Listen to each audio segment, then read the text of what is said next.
The last thing you want to hear when you need your auto insurance most is a robot with countless irrelevant menu options. Which is why with USAA Auto Insurance, you'll get great service that is easy and reliable, all at the touch of a button. Get a quote today. Restrictions apply. USAA. Hilton brings you new ways to stay. With experiences that let you capture the glory days. Introducing the Graduate Hotels. Each inspired by local college towns, these stays are always original and never boring. Get in touch with traditions all across the country and enjoy a stay that's a class above the rest. Book at Graduate Hotels with Hilton Honors Points at Hilton.com. It's a win-win. Hilton, for the stay. Halliday presents, in the red corner, the undisputed, undefeated Weed Whacker Guy. Champion of hurling grass and pollen everywhere. And in the blue corner, the challenger, extra strength Halliday. Eye drops that work all day to prevent the release of histamines that cause itchy allergy eyes. And the winner by knockout is Halliday. Halliday, bring it on. My daughter's graduating, and it's the end of the school year for me, so he's kind of taken over a little bit. But before we jump into the podcast, I'd like to give a big shout out to our sponsor, coachingyouthhoops.com. If you're a youth basketball coach, if you're looking for resources, if you're looking for the one-stop shop for practice plans, for fun drills, for out-of-bounds plays, for man defense, zone defense, whatever you're looking for one price for the entire year, an all-access pass. You're never going to find a lower price than you find right now. Go over and check it out. Coach Bill and I are super excited about the time that we've spent building this for all the youth coaches and all the youth players out there in the world. So go over and check it out at coachingyouthhoops.com. And let's head off to the podcast. Here we go. Coaches, welcome to another episode of Coaching Youth Hoops. Today we have a guest with us, probably a familiar face. I've seen him on the show before, but we wanted to bring him back to talk about a serious topic. So this one's going to be a little bit more serious than we've done in the past. But we have coach and psychologist and professor. What else, Dad? That's good. Dad's the most right? important one. Yeah, exactly. I could have started with that. Sorry, David. So David, see, I told you I would do it. Radosevich. Oh my goodness, Radosevich. We'll have to fix that on the edit.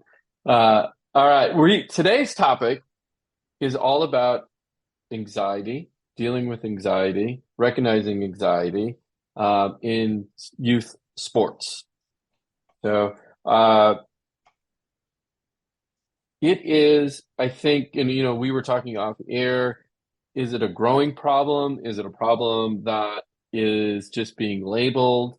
Let's just dive into it. I got a ton of questions for you. I'm sure a lot of coaches, going to turn up the volume here on this one, because what I hope at the end that we can walk away with a few things that we can help our kids deal as they're going or how to deal with anxiety as they're going through going through anxiety on our team. So, with that said, fumbled the whole first part of that, David. But let's dive into what is anxiety and what isn't anxiety. What's the line? Yeah, great question. So glad to be here. A really important topic that oftentimes goes under the radar for coaches. Mm-hmm. So anxiety, we tend to think of it as something that can be mental or physical, how our athletes are feeling. And it can be something that's very scary. So our goal then is to ask, how can we be aware of anxiety? And is it crippling our athletes both on the court and off the court? And I think an important point is that sports oftentimes provides the first taste of anxiety for kids under the spotlight. Whether it's taking that game time free throw or if it's those butterflies in their stomach, all those things are common. They're exciting. And oftentimes we talk about that as just nerves. And anxiety then goes above and beyond that. And I think anxiety really gets at this notion where the fear or worry becomes so strong and it's silent, it's hidden to us on the outside, but it's so strong, and these kids feel it so immensely that it really impacts their ability to function effectively in terms of performance on the court, in terms of performance in the classroom, how they interact with their peers. So anxiety is really a crippler when it comes to performance on all areas of life. Well, the reason I wanted to have you back on the show to talk about this is it's come up in a big way with some youth players that I've been working with.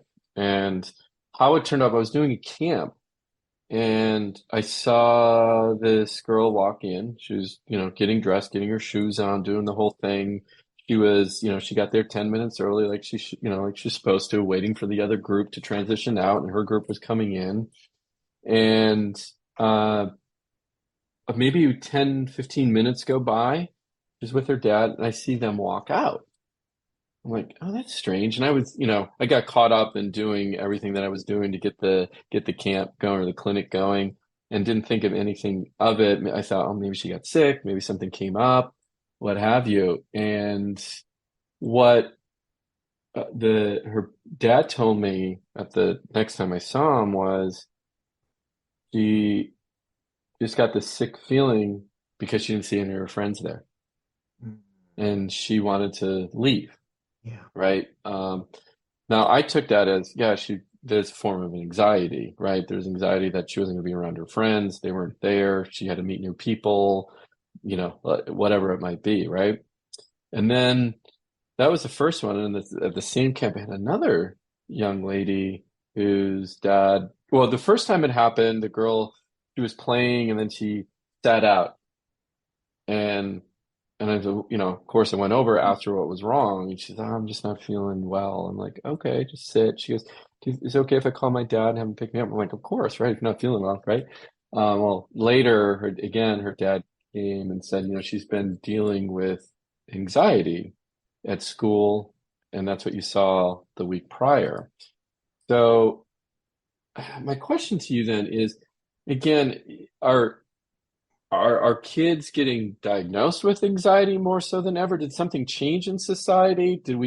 Going back to this labeling, is it now just a label and those butterflies now become anxiety?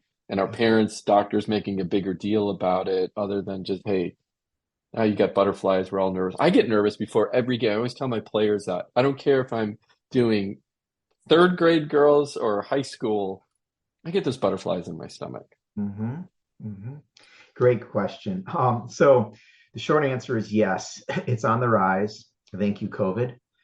Thank you, technology, and thank you, helicopter parenting. So those are three tsunami forces that have actually contributed to an uptick in the amount of anxiety. So there's one survey, I believe out of 2020 from the National Institute of Mental Health that found 1 in 3 teenagers between the ages of 13 and 18 are going to experience anxiety at some point in their lives, and many are experiencing it now. And that's from a psychological diagnosis. So you're psychologically diagnosed as having an anxiety disorder. That means it's impacting your ability to function normally in daily life, and you need some help. That's pretty severe. And then there's a lot of the other 2/3. Some are flirting with that psychological diagnosis, but not clinically diagnosed. So I would say yes. Anxiety, fear is a hidden pandemic that is affecting this generation in ways that you and I never had to deal with, Bill. Our life growing up, we hopped on a bike and we met some friends at the park. Yeah. We were back. We solved problems on our own. Today's kids, it's a different world. They're born with a cell phone in their hands. What does that mean? Well, they're on social media, and comparisons are the biggest culprits of contributing to fear on social media. And so research has clearly shown that social media has shown an increase in anxiety. Also, parenting styles have changed. As the world becomes scarier and dangerous, and we look at school shootings and all these other things, parents tend to hover a little bit more. The unintended side effects is that we don't allow our children to solve problems the way you and I had to solve problems when we were growing up. Things Yeah. are done for them. So in your example of she just disappeared, how do we solve that problem? My friends aren't here. You know, you and I might say, well, they might be here in 2 minutes. They might be here in 5 minutes. How can I just be at peace and get ready and go shoot? So it's when you see it in things like that, underneath the things that are hidden are really boiling up in a big way in kids' minds because of all Mm. these global factors that psychologists have been studied for a while. But as coaches, we Hmm. go into the setting and we're just focused on, all right, how do I get practice set up? How do I get the best Yeah. out of them? And often it's not on our radar that kids might be suffering. They might be bullied. They might not have the skills to handle little things, and it just boils up in them.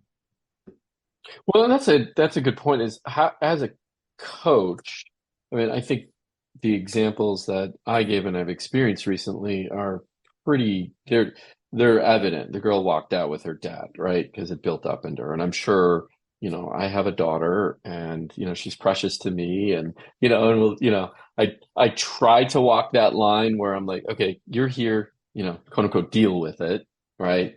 And but then I look at her in the eyes and, anyway, I know you have a daughter too, so you know exactly what I'm talking about. She gives you that look. And Yeah. um, then there's the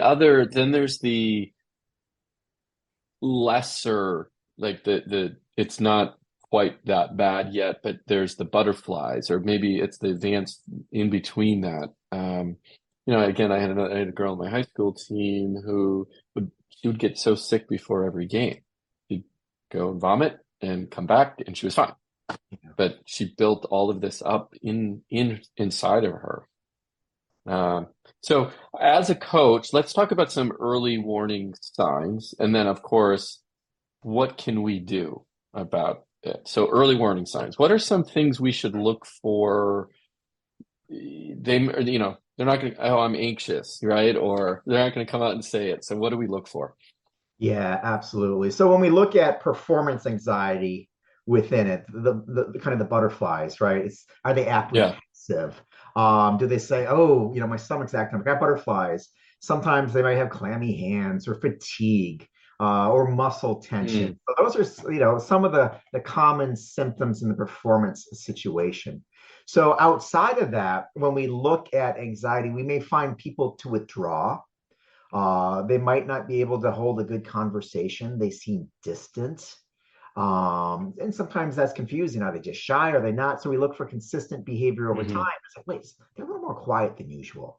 And so, on my teams, I noticed differences on big test days in the school. I'm like, wow, Oh, yeah. Good point. everybody Yeah. seems to do well. Am I going to get yelled at by my parents, et cetera? So expectations are so high, and it's noticeable. But being on the radar, fortunately, having a daughter, I know, oh, they had a test today, so I can kind of forecast. So Yeah. there's things we can do. Be aware of some of those signs. Do you notice changes in behavior from the norm?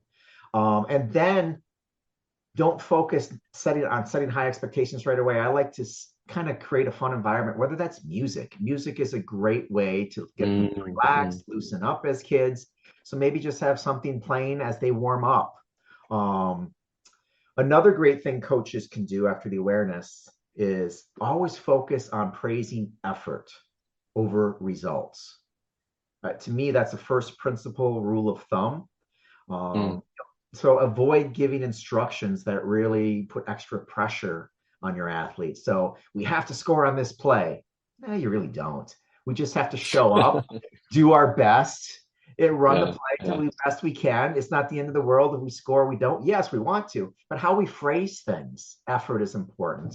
You must have different parents in the Midwest than we do out here in the West. Because no, we need to score every time we touch the ball, no exception. Yeah, it's alive and well, but I think as a coach, I hear your point, though. No, you're yeah, absolutely right. Yeah. yeah. Well, um, and that actually brings up a good point too. And sorry to cut you off, but as you were talking about, the parents are a huge cause of it as well. And I think sports brings it out even more. We see, we hear, we see, we experience the ugly side of sports and sport parents. And what can parents do themselves? What should they do. You talked about coaches should, we should applaud the effort, right? Right. I'm assuming same thing for parents. They should applaud the effort. Yeah. But, we have, in our area, it's, the pressure to perform in the classroom, the pressure to perform on the court, right? The profession, the pressure to get into a great school, right? All of that is a buildup. And, some kids can handle it really well and some can't. Okay. Long-winded way of saying, well, what do we do if we're a parent, our kids are playing sports? Yeah. This is I think the best advice I can give a parent. There's a lot of advice, but this one I think is golden. After the game, the first thing a parent should say to their kid is, boy, I really enjoyed watching you play. Yeah. Period. But man, that coach, he doesn't know how to coach. Is that the second thing they say? We can take it. We can take it. But there's something to that. And it's usually the post-game recap on the car ride home that just fuels self-doubt and anxiety. Because oftentimes parents are living out their dreams again through their kids, and anybody can be a great Monday morning quarterback, or you should have done this in the game, but it's not our show. We've had our day in the sunlight when we are doing youth sports. Now it's their chance to learn how to solve problems in the moment, how to deal with adversity, how to celebrate wins successfully. So I would say have a positive post game on the ride home. And the first words out of your mouth should be, I really enjoyed watching you play today. And then just wait for a response. And then as you start to get into post-game comments, remember that, the best time to make corrections is with the coach the next practice. And I give this feedback to coaches as well.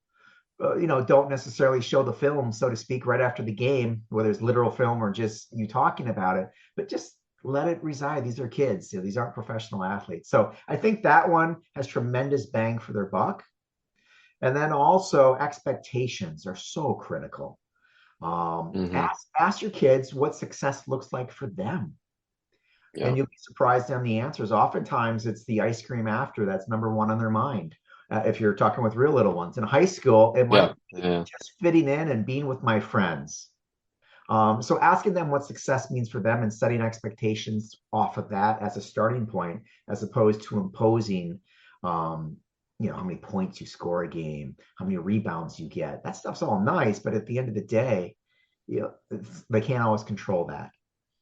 That's right. Yeah, absolutely. And then what about, the relaxation technique? So, one of the things that I created out of this, I saw this in my own son's performance, was what we talked about was the red dot, right? And so the red dot is this combination of the game on the court and winning the game in your head. And one of the relaxation techniques we use is literally a red dot between and I think I've talked about this on the show, between your index finger and your thumb. So if you're watching this on video, I'm pointing to that right now. We just put a little red dot there. So when you get those butterflies in your stomach, you missed a shot, you're worried about what the outcome is going to be. Is the coach going to take me out of the game? This game is getting close. I tell the players, just grab that little red dot, push on it. And it's a pressure point, one, but two, also just mentally a reset. Like, okay, everything's gonna be fine. Everything's gonna be fine. So we talk about this red dot, which is drive open together. That is a relaxation technique that we use. Now, I know you have a ton of other things that you might give to coaches, tools that they could use to share with the kids. So absolutely. So I think one of the most impactful tools is the throttle in our body. So when we're driving cars, right, the engine's throttling up, throttling down. We have the same ability in our body, and that is through breath work. Any professional sports you watch, you see them using breath work before they take free throws or whatever it is. And what's happening is we can regulate the mind by regulating our breath work. And then when we regulate our breath work, we can regulate our behavior. So one interesting fact is during the recent March Madness, the University of Marquette, during one timeout, their peak performance coach actually had them do breath work, and the commentators mentioned it. So that's why they chose to use a 2-minute timeout in the game, because they understand the importance of just taking deep breath, calming ourselves down, and we're trying to slow down the fight or flight response that's activated in the sympathetic nervous system and switch to this parasympathetic, slow it down. And when we slow it down, that's where we can start to get rid of those butterflies. So I like your technique with the red dot. It's just another way to be present and to calm ourselves, or whether it's just a simple breath in or out. And then there's other techniques that psychologists will teach about cognitive reframing in the moment as well. I didn't fail, but rather I learned a new way not to do something. I can do it differently next time. So reframing in the moment as well is a great tool, because it's quick, it's easy. And so those are 3 go-tos that I think are really important that you can pull out in the moment. But in practice, there's things you can do to set the stage for this. Okay. And I'd love to hear.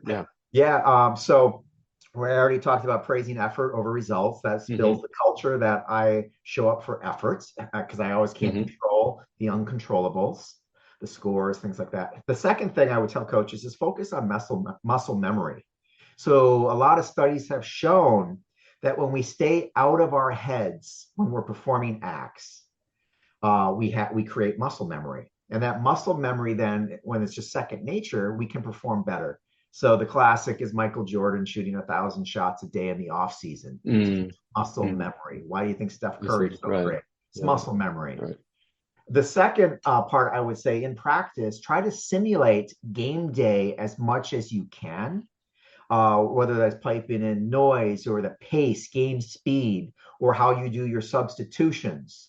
So those are some great efforts: praising effort over results, muscle memory, and then simulate game day in practice are 3 ways to set the stage for us to deal with those butterflies more productively. That's your money saying it's time for a McDonald's run. Because with new McValue at McDonald's, you get more than you expect. Like buy a 6-piece McNuggets and add a McChicken for just $1. Your money says let's go. Get more than you expect with new McValue. Prices and participation may vary. Valid per item of equal or lesser value. Ryan Reynolds here from Mint Mobile. I don't know if you knew this, but anyone can get the same premium wireless for $15 a month plan that I've been enjoying. It's not just for celebrities. So do like I did and have one of your assistants switch you to Mint Mobile today. I'm told it's super easy to do at mintmobile.com/switch. Upfront payment of $45 for 3-month plan, equivalent to $15 per month required. Intro rate first 3 months only, then full price plan options available. Taxes and fees extra. See full terms at mintmobile.com. That's awesome. That's good feedback. And, what about the athletes themselves? What is, you talked about breath. If they have a game coming up or they're feeling anxious, imagine these things are, it's a muscle, right? And you have to practice it and use it and over again until you just get better at it. But how does a young athlete recognize that, okay, I'm getting anxious? And then what are some tools that they can use right away to okay, this is just, it's just a game and we'll be fine at the end, whatever. You know what I mean? Absolutely. And I would give them the same advice I've given some athletes at the Olympic level and a few professional athletes sitting in their respective Hall of Fames right now. Same advice. One, that's great. Those feelings are a warning signal. What you do with that warning signal is where success happens or success doesn't. So I actually embrace anxiety, and the greatest athletes in the world embrace anxiety as, oh, that's a warning signal. Now I can make changes to how I'm going to handle the situation. So it's the old Bruce Lee quote, be the water, right? So the idea is if an opponent's coming at you with force, Don't freak out. Just use that momentum. Hey, Coach, I hope you're enjoying the podcast as much as I am. Couple things. First of all, stop that treadmill. Go over and check out teachhoops.com for coaches who want to get better. 14-day free trial, resources, community, office hours, you name it, we got it. It's Hulu, Amazon Prime, and Netflix all put together with mentors, with community, with coaches that want to help each other, with me, one-on-one call, someone that's been through the battle. So go over and check it out. Also, pause, go look at iTunes and leave a review. We would really appreciate that. Those 5-star ones really help a lot. Talk to you soon. Don't freak out. Just use that momentum to your advantage. And those athletes who can, when they start feeling their heart pounding faster, their hands getting clammy, they say, that's it. Let me take a deep breath. Let me cognitively reframe this. Let me trust my talents. I've done great things. I've done hard things in the past. I can do them here. We practice this. I've got this. I trust my teammates. So those are some good things. I also am a big fan of imagery. Some people call it visualization. Visualization is usually just one sense, but imagery takes in all the senses. So I will routinely tell athletes in practice, let's engage in imagery. Think about a time when we had a wonderful victory. How did it feel? What were the smells? What did you sound? How are you feeling inside? And just a few moments of engaging in mental rehearsal or imagery is a great way as well for people to experience those emotions at fast heartbeats, maybe a little bit of butterflies in the stomach. And I say, butterflies are great. It's our job to get those butterflies to fly in formation. And that's the mark of someone who can control that anxiety. It's foolish for a coach to say, we can't have anxiety. It's part of the human experience. We have to embrace it. It's the fuel to get us going. But those who use adaptive strategies can use that fuel for good, as opposed to maladaptive strategies where they shrink under pressure and they choke. Now, is this kind of like the flight or flight feeling? Is it the same? Is that anxiety where you're you're getting chased by a lion, right? I'm going into a game. Is that the same thing? It is. Similar thing? That's how we're wired. So stimuli comes at us. We quickly, the fight or flight response kicks in, and we have to determine, is there a risk or isn't there? Right. So obviously with the lion coming at us, unless it's the Detroit Lions, then we're not too scared. No, but nice joke. I love that. But is it coming at us? And then we kick in. But in a game situation, that same fight or flight response can kick in, but people can realize, I've seen this before. It's a different zone. It's a different man coverage. Or I haven't seen this athlete, they're 4 inches taller than they were last year. Whatever it is, we process that. And those who are able then to, let me calm myself, let me think, coach taught me this. I can reframe that and then use the skills that are taught. So it's those microsecond adjustments are what separates people who can deal with anxiety from those who tend to get tripped up by it. Yeah, no, that makes a lot of sense. And what about resources and tools available to coaches?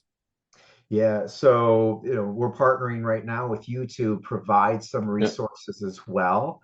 So that's going to be a great one that you can get in the practice plans. And then beyond that, there's some great articles on sports psychology pages as well about what to deal with signs of performance anxiety. In particular, understanding that how can I thrive under pressure? And there's cognitive strategies and physical strategies and then emotional support strategies. And I think as a coach, it's important to say, all right, how can I help my athletes relax their muscles? How can I help them use imagery or music or visualization? How can I change their thinking when I hear comments like, I suck at this, I'll never be great? That's a challenge as a coach to say, no, you're just not as great as you want to be yet, but boy, we're going to practice hard and get you better. Obviously, exercise is huge, but sports is fueled by it. I would also emphasize, how are they eating? I've had so many athletes come starving to practice.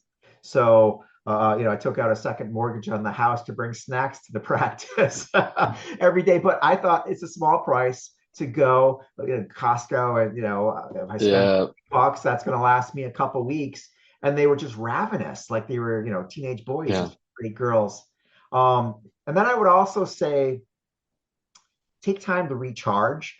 So as the athletes are coming from school, I say, have they had a chance to recharge? Because they're wired. They might have tests or just learning and social pressures. So I always make sure I give them a chance to unwind. So I just kind of let free play time at the beginning of practice with a little music going, if possible. Oh, that's a good idea too. Yeah. And if the team's small enough, I will spend the first 10 minutes going to every single athlete and just asking, hey, did you learn anything in school today that you can stump the coach? Or, hey, how was your day? What was the best thing that happened? So I try to make one personal connection just to humanize it. And so they're not going from a highly charged environment to another highly charged environment. The mind has to settle and reset for us to be optimal performance. No, well, I hope this doesn't come. Well, I'll just say it. I've noticed a difference between boys and girls and the way I do practice and start practice. And some people like, no. Like I noticed that when I have better practices, and again, I see this more in the girls. If we get together, we talk, or they get together and they talk, or they talk and stretch at the same time. And that conversation, I mean, you alluded to that by, that you take the first few minutes and talk, and connect with someone. Is that a thing?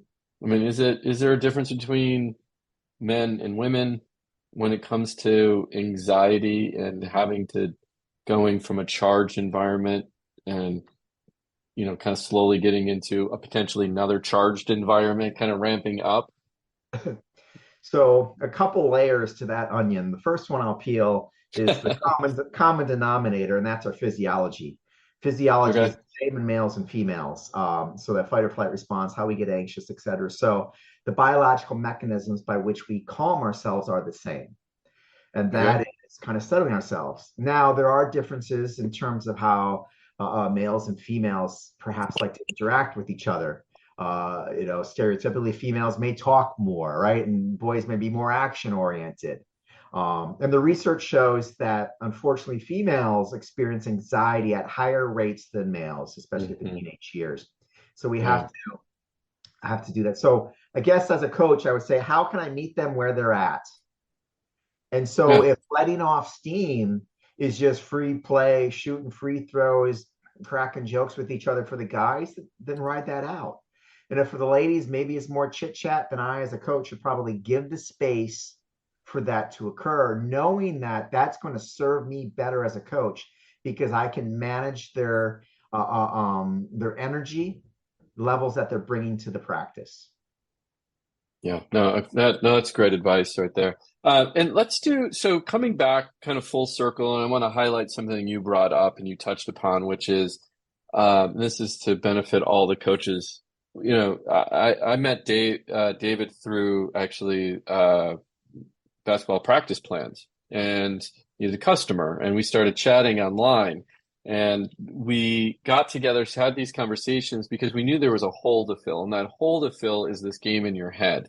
And what we want to be able to deliver to coaches is a way for them to recognize a lot of these issues and speak to them in practice, because it does affect playtime. So, today we're talking about anxiety, but we're coming out with modules that is going to talk about communication and confidence and conflict resolution and a number of other ones, because I feel that, we talked about with COVID, things have changed with, these are the stuff that as coaches, if we're looking to change lives, these are life-changing things that we can help our kids with. So David has come up with the curriculum and these exercises, and his team as well. And we're going to tackle these topics one by one through this podcast and arm coaches with the information they need to help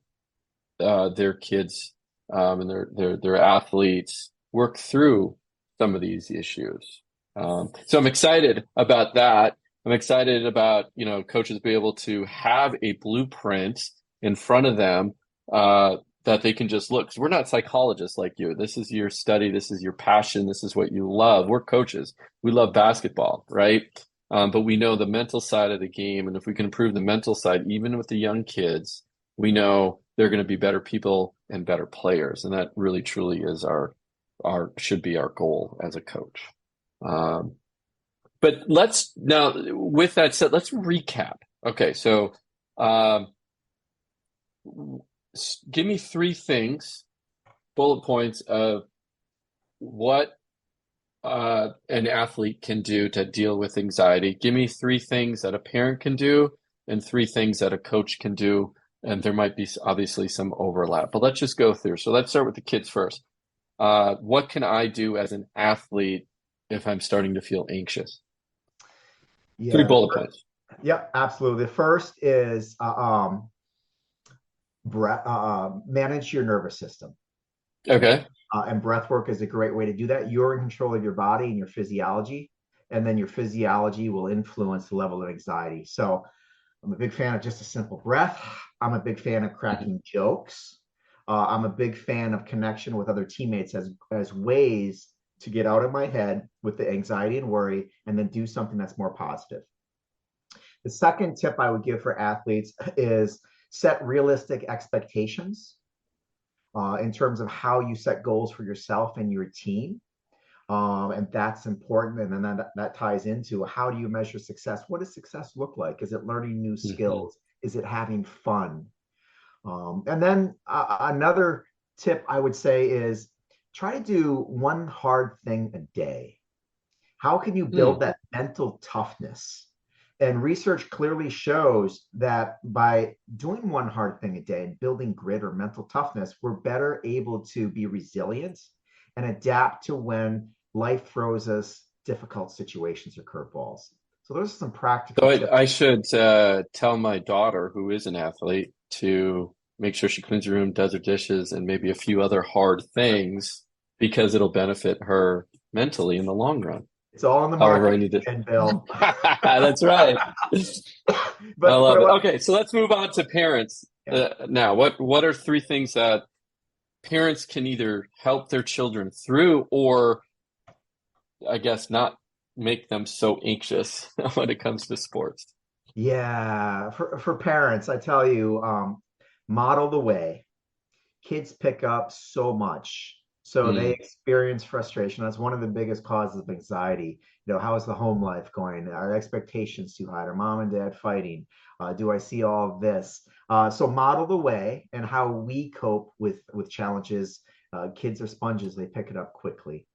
The next element I would say is be generous. The world is changing in ways that we did not have to deal with as kids. I mentioned the social media, the amount of pressure on kids. Right. So I'm a big fan of limiting social media for kids as much as possible. I know it's tough to completely wipe it out, but can you put constraints on it? And the third part I would say is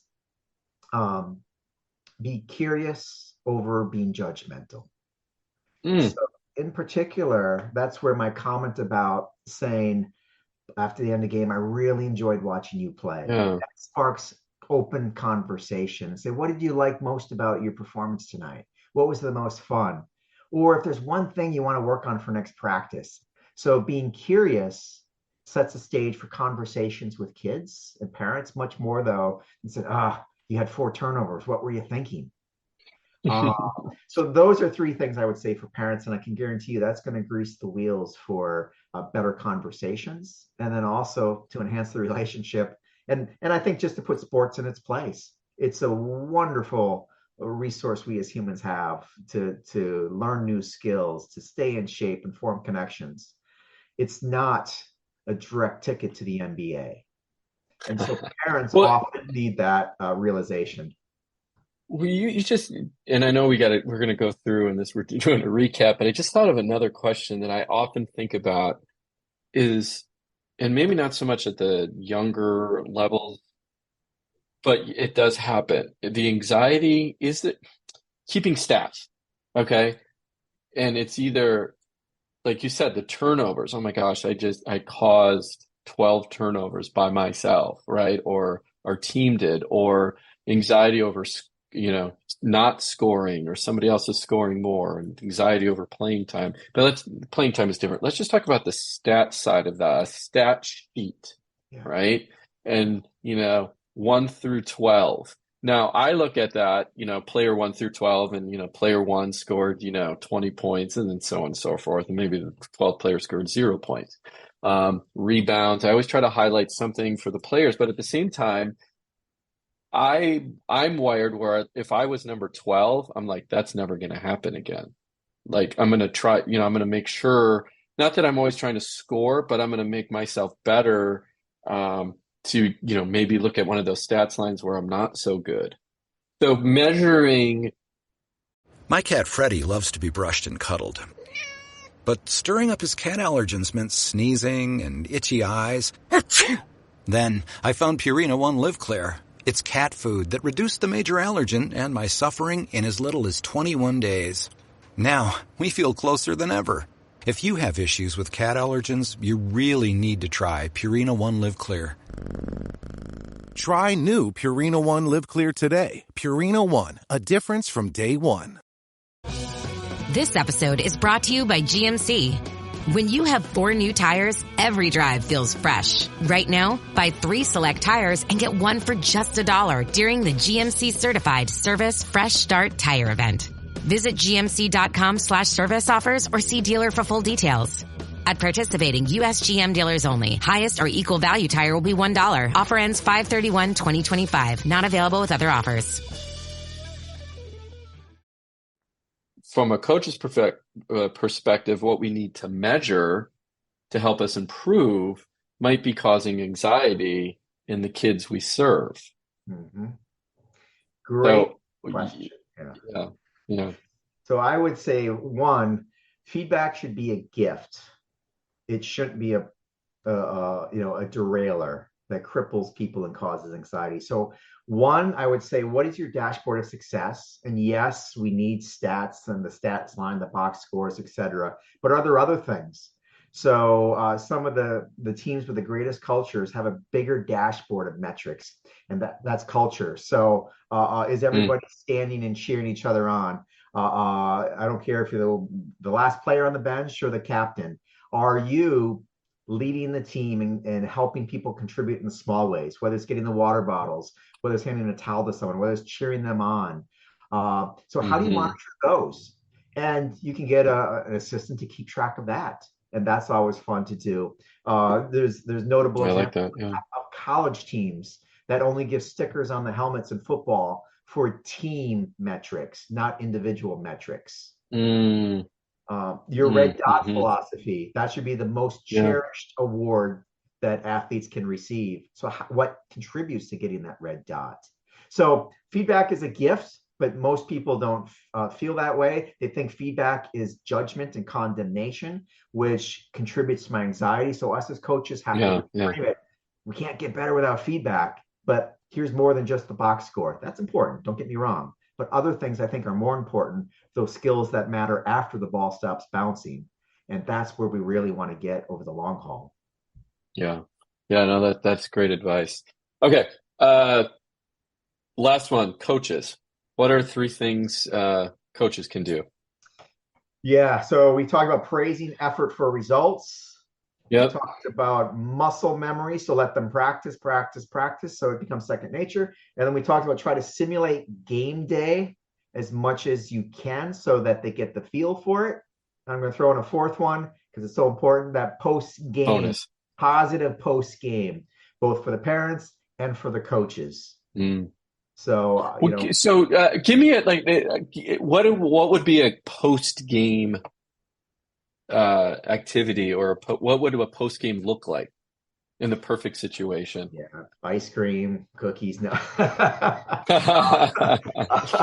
no. So it varies, but there's one common thread I usually recommend as we wrap up, whether I have 30 seconds or 2 minutes before the little munchkins run off. Yeah. So different in high school, you can control them.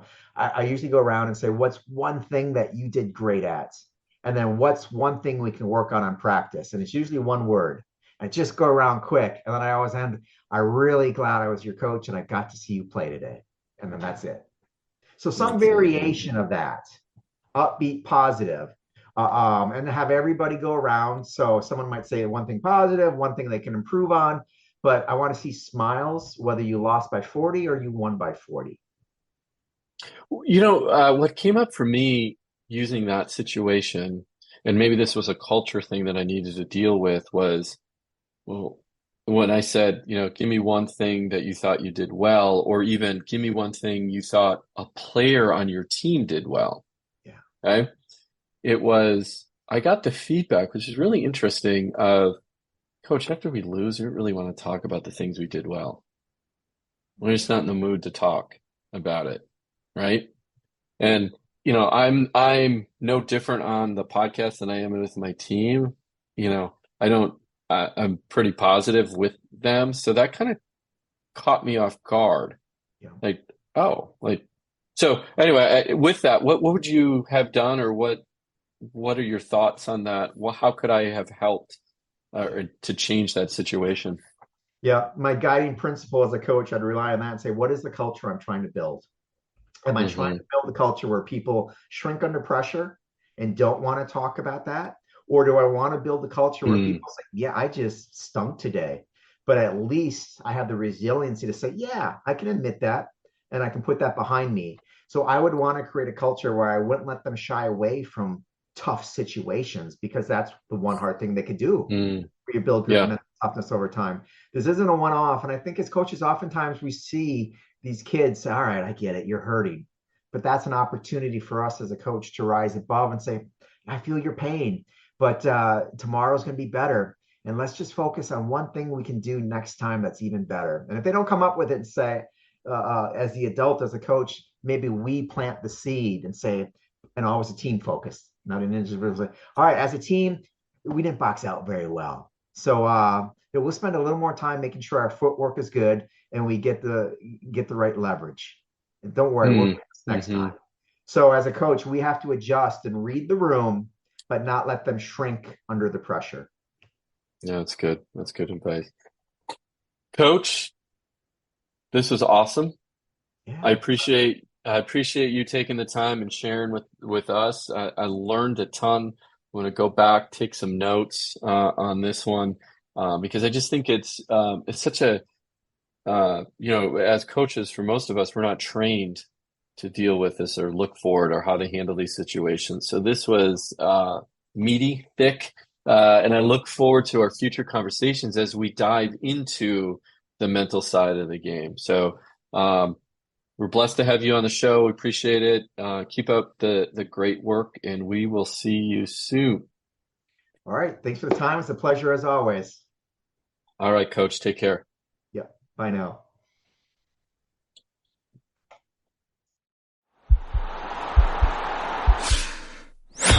This podcast is part of the Sports Social Podcast Network.